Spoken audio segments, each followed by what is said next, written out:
கூட்டத்தொடர் இந்த வாரம் 4ஆம் தேதியோடு முடிவடைகிறது. இந்த எஞ்சியுள்ள நாட்களில் வக்ஃப் திருத்த சட்ட மசோதாவை நிறைவேற்றுவதற்கு பாஜக அரசு திட்டமிட்டிருப்பதாக தெரிகிறது. அதற்கென அமைக்கப்பட்ட நாடாளுமன்ற கூட்டு நடவடிக்கை குழுவில் எதிர்க்கட்சிகளை சார்ந்தவர்களின் கருத்துக்களை ஒரு பொருட்டாகவே மதிக்கவில்லை என்பதை விட அவர்களை எல்லாம் வெளியேற்றிவிட்டு ஒரு சார்பான நிலைப்பாட்டை கூட்டுக்குழு எடுத்திருக்கிறது. அதன் அடிப்படையில் வக்ஃப் திருத்த சட்ட மசோதாவை மீண்டும் அவையில் அறிமுகப்படுத்தி அதை நிறைவேற்ற பாஜக அரசு முயற்சிக்கிறது. மீண்டும் எதிர்க்கட்சிகளின் சார்பில் எங்கள் எதிர்ப்பை பதிவு செய்ய இருக்கிறோம். இந்த சட்டம் நிறைவேற்றப்படுமேயானால் இது சிறுபான்மை மக்களுக்கு எதிரான மிக மோசமான ஒரு தாக்குதலாக அமையும். பாஜக அரசு இஸ்லாமியர் உள்ளிட்ட சிறுபான்மையினருக்கு எதிரான நடவடிக்கைகள் அனைத்தையும் ஒவ்வொன்றாக நிறைவேற்றி வருகிறது, நடைமுறைப்படுத்தி வருகிறது. இந்த நாட்டின் ஒருமைப்பாட்டுக்கு ஒற்றுமைக்கு எதிராக போய் முடியும் என்கிற கவலையை விடுதலை சிறுத்தைகள் கட்சியின் சார்பில் பதிவு செய்கிறோம். தேசிய ஜனநாயக கூட்டணி 2026 ஆட்சி அமைப்பு அமித்ஷா தொடர்ந்து சமூக வலைதளத்தில் கொடுத்தே வராது. அதிமுக கூட்டணி வர்றதை நிறுத்த மாதிரி சில காரியம் நடக்குதா? வட இந்தியாவில் ஏதாவது ஒரு மாநிலத்திலே வரும் என்கிற எண்ணத்தில் சொல்லியிருப்பார். தமிழ்நாட்டில் அதற்கான வாய்ப்பே இல்லை என்பது அவருக்கே தெரியும். இன்னும் எதிர்க்கட்சிகள் தமிழ்நாட்டிலே உறுதியான எந்த நிலைப்பாட்டையும் எடுக்க முடியாமல் தடுமாறி கொண்டிருக்கின்றன. அதிமுகவும் இன்னும் ஒரு அணியை உருவாக்கவில்லை, பாஜகவும் ஒரு அணியை உருவாக்க முடியவில்லை. புதிதாக கட்சி தொடங்கியிருக்கிற நடிகர் விஜய் அவர்களும்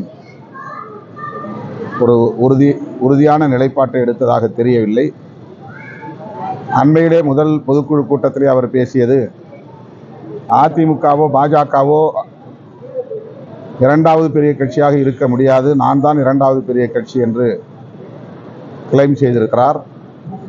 ஆக பாஜக, அதிமுக, தவேக ஆகிய 3 கட்சிகளுக்கு இடையில இரண்டாவது கட்சி யார் என்பதிலே தான் இப்போது தமிழ்நாட்டில் போட்டி நடந்து கொண்டிருக்கிறது. இந்த சூழலில் தேசிய ஜனநாயக முன்னணி ஆட்சி அமைக்கும் என்பது நகைச்சுவையாக இருக்கிறது. மராத்தி மொழி தான் பேசணும், அதுக்கு முன்புதாரணம் தமிழ்நாடு திகழ்வது தைரியமாக இருக்கிறாங்க. தற்போது வட மாநிலங்கள் அந்த தாய்மொழி பிரச்சனை உருவாயிருக்கு. மகாராஷ்டிரா மாநிலத்தை வட மாநிலத்தோடு நாம் பார்ப்பதில்லை, அதுவும் கிட்டத்தட்ட தென்னிந்தியாவில் தான் இருக்கிறது. இந்த உணர்வு இப்போதுதான் தமிழ்நாட்டை தாண்டி பலருக்கும் உருவாகி வருகிறது. இந்தி திணிப்பை அவர்கள் ஒரு எதிரான நடவடிக்கையாக பார்க்காமலேயே இருந்து விட்டார்கள். அதனால் வட இந்திய மாநிலங்களில் பூர்வீக குடிமக்கள் பேசிய பல மொழிகள் அழிந்து போயிருக்கின்றன. அந்த மாநிலங்களிலே கூட ராஜஸ்தான், மத்திய பிரதேஷ், உத்தரப்பிரதேஷ் போன்ற மாநிலங்களில் கூட தங்களின் தாய்மொழி இந்தியால் அழிக்கப்பட்டு விட்டது என்று சட்டமன்றத்திலேயே பேசக்கூடிய அளவுக்கு இப்போது மாற்றம் நிகழ்ந்திருக்கிறது. இதற்கெல்லாம் தமிழ்நாடு தான் ஒரு முன்னோடி மாநிலமாக இருக்கிறது என்பதை இப்போது அந்தந்த மாநிலங்களில் உள்ள மக்கள் புரிய தொடங்கி இருக்கிறார்கள். திமுக தலைமையிலான கூட்டணியில உறுதியா இருக்கிறேன்னு சொல்றீங்க. திமுகவுடைய நீண்டகால கோரிக்கை ஆட்சியிலும் பங்கு அதிகாரப்படும் 2026 தேர்தல் முடிந்ததுக்கு பிறகு திமுகவுடன் தொடர்ந்து பயணித்தால் அதற்கு இன்னும் நீண்ட காலம் இருக்கிறது. 9 மாத காலம் தான் இருக்குது. 9 மாத காலம் தான் இருக்கு. தேர்தலுக்கு 9 மாத காலம் இருக்கு. தமிழ்நாட்டுக்குள்ள ஒரு கூட்டணி ஆட்சி முறை அமைவதற்கு காலம் கனியும். அது இன்னும் அதுக்கான சூழல் அமையல.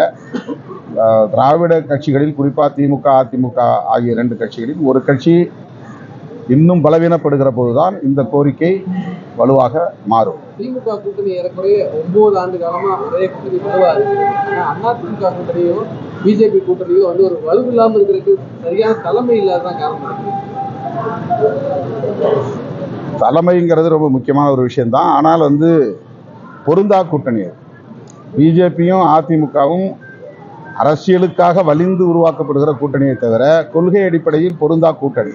அதனால் அவர்களால் தொடர்ந்து பயணிக்க முடியவில்லை. திமுக கூட்டணியில் கட்சிகளுக்கு இடையிலான நடவடிக்கைகளில் முரண்பாடுகள் இருக்கலாம், அவ்வப்போது கருத்து உரசல்கள் இருக்கலாம். ஆனால் அடிப்படையான கொள்கைகளில் அனைவருக்கும் ஒருமித்த பார்வை இருக்கிறது, ஒரே நேர்கோட்டில் இருக்கிறோம். ஆகவே இந்த கூட்டணியில் ஒரு வலு இருப்பதை, உறுதிப்பாடு இருப்பதை நம்மால் காண முடிகிறது. அதிமுகவுக்கும் பாஜகவுக்கும் மற்ற கட்சிகளுக்கும் இடையிலே இருக்கிற கூட்டணி அடிப்படையிலேயே கொள்கை பொருந்தா கூட்டணி.